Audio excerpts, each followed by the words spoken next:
no ano em que Manacapuru completa 90 anos, nós temos a responsabilidade e o dever de levar a informação aos manacapurenses de todas as famílias, as pessoas de bem dessa cidade que ajudaram a erguer os primeiros tijolos para que Manacapuru pudesse chegar nessa condição. E hoje é a vez da família Madir, aqui do meu lado, hoje o patriarca da família, Gilberto Rafael Madir Filho, e com seu filho, Rafael Madir Júnior, que tem a responsabilidade de dar a dinastia dessa família que há 4 gerações tem contribuído com o crescimento da cidade de Manacapuru. Bom dia, Gilberto. Bom dia, Rafael. Bom dia, Coelho. Bom dia a todos que nos ouvem. Estamos aqui à sua disposição. Gilberto, em primeiro lugar, te agradecer, já começar fazendo os agradecimentos por nos propiciar, por nos aceitar que nós fizéssemos essa entrevista. E eu gostaria, no ano que Manacapuru completa 90 anos, você falasse um pouco do legado, da história, começando lá com seu avô, seu Rafael Madir, e depois com seu saudoso pai, Edmilton Madir. Coelho, a nossa vida foi uma vida muito sofrida. Nós trabalhamos muito. Eu passei minha vida toda de infância com meu pai lutando. Deixei meus estudos para estar ao lado dele, porque era o único filho que ele tinha, era eu. Em viagem de pescaria de bodó, no Lago do Piranha. Isso foi vários e vários anos. Depois nós passamos a Recreio, do Castro Alves, Paricá, que eram os nossos motores na época, Manaus, Manacapuru, Manaus. E aí a vida continuou, eu trabalhando ele construiu outro motor, outro Castro Alves, que foi o Castro Alves II. Nós passamos, ele ficou trabalhando no motor e eu no outro. Nessa na época eu tinha 17 anos, com ele trabalhando. Depois resolvemos mudar, ele comprou um ônibus, nós passamos para terrestre, transporte terrestre. Temos continuação na nossa vida de trabalho durante esses anos todos. Foi uns 15 anos de luta, de transporte, a época da estrada, daquelas condições que todo mundo de Manacapuru era parte do que a gente sofria trabalhando nesse trecho aí. Muito difícil, mas a gente foi passando e graças a Deus vencemos. Estamos aqui hoje, ainda continuando a nossa vida de trabalho. Eu, meu filho do meu lado, trabalhamos muito juntos. Graças a Deus ele vive a vida dele, eu vivo a minha, e está tudo bem, graças a Deus, e a gente está continuando a viver e a trabalhar. É isso que eu tenho a te dizer. Gilberto, muito obrigado. Gilberto, uma história linda, mas eu vou continuar ainda com mais uma entrevista, para que você fale um pouco do senhor Edmilton Madir. Edmilton Madir, que foi uma resistência, tanto empresarial, acreditou no município de Manacapuru, no seu crescimento, e engraçado que tem uma história muito bonita a ser contada. Que se começou na época uma concorrência empresarial no ramo de transporte, que começou via fluvial e depois passou para a estrada. Me fala um pouco dessa história toda. Nós passamos do fluvial para terrestre. Eu com meu pai, ele foi em Manaus, comprou um ônibus segunda mão usado. A gente deu início ao trabalho. Eu tinha outra empresa que era o seu José Pacheco Teles. Nós éramos 2 empresas, a Trangil e a Transporte Teles Limitada. A Entran. Nós vivemos esses anos todos ali lutando, trabalhando de um lado, a gente do outro. Cada um na sua posição de trabalho. Meu pai sempre foi um pai dinâmico, muito severo, muito honesto. Mas eu não largava, estava do lado dele constante. Isso qual década? Na década de 80. Na década de 80, 40 e poucos anos. Ariaú, Balsa. Tinha aquele problema. Gilberto, me fala um pouco desse rali que as empresas eram submetidas, muitas das vezes ônibus atolados na estrada, tendo que enfrentar a pequena balsa do Ariaú. Isso era um problema constante, rapaz. Esse problema de balsa ali, tanto no Rio Negro como no Ariaú. Às vezes quebrava cabo, a gente passava horas e horas, eu não ia puxar cabo na mão. No Ariaú para poder atravessar. Chegava do outro lado, era o mesmo problema de não ter balsa, espera, passa 2, 3, 4, 5 horas na fila. E a vida continuou assim. E que pela ousadia do emergente empresário do ramo do transporte terrestre, Milton Madi, construiu uma balsa para ter a sua própria balsa para atravessar seus ônibus? Perfeitamente. Nós tínhamos uma balsa, meu pai mandou fazer uma balsa de madeira. Inclusive, tanto nós transportávamos os ônibus, nossa, como carros de particulares também, de Manaus para Cacau Pereira. Manacapuru sofria muito com essas coisas. E hoje estamos aí numa maravilha de ponte, não se lembra mais do que se passava no passado. Gilberto, e o que é ser o único filho homem em uma família no meio de 7 mulheres? Era muito complicado ter que cuidar das irmãs, era muito severo com elas, brigava, eu tinha que estar ali, pegando no pé e aquela coisa toda, mas sempre a gente se deu bem.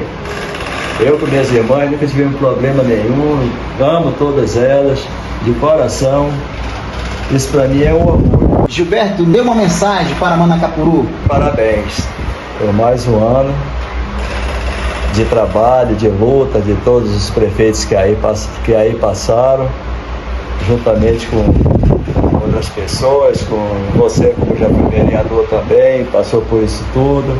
E dando continuidade aqui com o Rafael, que não podemos deixar de falar dessa geração, o Rafael é da 4ª geração dos Madis, e que também é um abnegado e proeminente empresário manacapurense, mas que tem um sentimento muito grande. E olha como a história é para ser contada. Pela primeira vez que o Rafael teve que ir ao interior, ele era ainda garoto, 15 anos, eu vim pedir de você que fizesse uma apresentação lá no meu querido Castanha, levando essa turma toda praticar uma partida de futebol lá no campo do Grêmio. Então, Rafael, da onde vem esse sentimento e esse amor pelo esporte que você tem? Bom dia, meu amigo Coelho, bom dia, meu pai, bom dia ao povo manacapurense, a todos que nos acompanham. Primeiramente, Coelho, eu peço permissão ao meu pai, às 7 irmãs Madi que ele tem, que é a tia Solange, tia Ângela, tia Graça, tia Jusa, tia Nazaré, tia Sandra e tia Fátima. Aos primos, às minhas primas, para me pronunciar como Madi, pois eu sou, como você falou, da geração mais recente, e nada mais que o meu pai e minhas irmãs para contar a história do meu avô. Meu avô foi um visionário, né? Que há anos e anos atrás ele já pensou em algo que pudesse fazer Manacapuru expandir e crescer no transporte, fazer com que você conseguisse chegar em Manaus através de água e depois na terra, enfrentando um rally, como você falou agora há pouco com meu pai aqui. Os ônibus, tanto de uma empresa como da outra, eles tinham um kit praticamente de primeiros socorros, que era, hoje você anda com um macaco para trocar um pneu, antes você tinha que ter um cabo de aço e algumas pessoas muito influentes para andar junto, para ser aqueles parceiros para tirar do atoleiro, para puxar a balsa do Areaú no cabo. E isso foi uma história muito bonita, que eles conseguiram fazer com que Manacapuru escrevesse essa história. Meu avô deixou um legado pra gente assim, de trabalho exemplar, que hoje eu tenho o sobrenome Madi, carrego com muito carinho, com muita honestidade, juntamente com meu pai aqui em Manacapuru, o meu tio Rufino, saudoso tio Rufino, que foi vereador aqui em Manacapuru, presidente da Câmara Municipal. Então a família Madi, tio Osemi, que lecionou aqui, que foi promotor aqui, então juiz. Então, assim, a gente tem uma história de identificação muito grande com Manacapuru, uma participação muito grande no crescimento desse município. É com muito orgulho que eu carrego o sobrenome Madi e a história do meu avô, do meu pai, das irmãs. E a gente com muito carinho tenta dar sequência. Eu tenho 25 anos de CNPJ aqui, locado dentro da cidade, resistindo aos tempos, né, de dificuldade, mas a gente sempre espera melhorar. E é aqui que eu escrevo também a minha história. Eu espero que um dia ela também possa ser contada e chegue pelo menos a 1% do que o meu avô, o meu pai e as irmãs escreveram aqui nessa terra com ele. Rafael, fala um pouco da vida política do Milton Madi, que foi vereador, presidente da Câmara, e eu revendo os anais da história. Mas quando foi em 52, você teve o primeiro mandato de vereador e depois foi presidente da Câmara em 1960 e depois novamente em 92. Então fale um pouco dessa história política, desse amor pela política do saudoso Milton Madi. Saber como são as coisas, né? De um lado empreendedor, um lado empresário, 7 mandatos de vereador, isso não é à toa, é uma história vivida de participações. Hoje a Câmara Municipal de Manacapuru leva o nome do meu avô em homenagem por tudo que ele fez pelo lado político da cidade. Rafael, essa sua paixão pelo Princesa do Solimões? Quero falar para algumas pessoas aqui que podem não ter noção do que o meu avô foi, mas o meu avô representa também na parte esportiva de Manacapuru. Eu acho que esse lado ainda da política ainda não entrou, mas o lado esportivo do meu avô está no sangue. Meu avô foi presidente do Café, né? O meu avô participou do Nacional do Marrecão, então ele tem um lado amador dele, no futebol amador de Manacapuru, a sua história, né? A Jaqueira, que foi por muito tempo, ele era sócio majoritário do Princesa do Solimões. O local da Jaqueira, que é muito conhecido aqui, era um local do meu avô. E na Jaqueira, há quase 51 anos atrás, as histórias contam que parece um filme de ficção. Uma noite de lua cheia, um grupo de 8 a 10 pessoas de Manacapuru se reuniram para formar uma nova equipe para enfrentar o Manacapuru, para ter uma rivalidade. E surgiram vários nomes, Ribeiro Júnior e outros nomes. E foi quando foi soltado o nome Princesa do Solimões. Por quê? Porque já existia o MEC, o Manacapuru. E Princesa surge por quê? Porque Manacapuru é conhecida como a Princesa dos Solimões, a Princesinha dos Solimões. E para criar uma rivalidade, o nome foi sugerido e aceito por todos, e daí passou a existir o Princesa dos Solimões. E eu comecei a acompanhar o futebol, a gostar do futebol.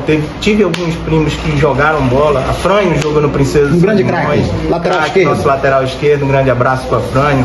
Gilmar jogou bola, foi no Peladão também, campeão do Furacão. A gente chegou com Princesa no berço do futebol brasileiro. Nós chegamos para jogar uma partida valendo Copa do Brasil com a equipe do Santos, onde o Pelé nasceu. Aquilo ali foi fantástico. Chegar com Princesa na Vila Belmiro assim foi o ápice de tudo que a gente podia fazer com Manacapuru. Nós levamos Manacapuru, nós ainda continuamos levando Manacapuru de norte a sul com o Princesa dos Solimões. É o nome da cidade que o Princesa também carrega. E isso para mim é gratificante ter essa participação. Rafael, dê sua mensagem pelos 90 anos de Manacapuru. Que continue crescendo, que seja essa cidade acolhedora, de um povo alegre, feliz, que abraça e que recebe aqueles visitantes que chegam e que muitos ficam e acabam residindo para sempre aqui como nós estamos. Que ela mantenha sim sendo a Princesinha dos Solimões, a nossa cidade, a margem esquerda do Rio Solimões, a mais bela, a mais querida. Um abraço a minhas tias, um abraço a toda a família Madi e a toda a população manacapurense. Parabéns, Manacapuru, e aqui é a nossa cidade, aqui o nosso terrão. Coisa linda, coisa linda. E Manacapuru, 90 anos. Parabéns, Manacapuru! Parabéns, Manacapuru! Parabéns, parabéns.